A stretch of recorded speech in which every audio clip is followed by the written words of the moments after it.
Ya, ini pengaplikasian pupuk TNT ke sawit Pak Suprat. Nggih Pak Suprat nggih Pak. Pak Suprat nggih. Ya, luar biasa nih Mas Yus baru mempraktekkan aplikasi pupuk TNT untuk sawit, pohon sawit ya.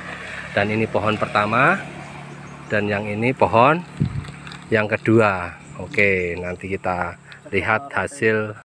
Kita mau cek hasil dari pemupukan TNT 2 bulan yang lalu dari Pasarwa, teman-teman. Ini pohonnya, nah itu teman-teman. Jadi TNT di samping mempercepat pertumbuhan bunga dan reaksi di buah pun cepat sekali membesar gitu.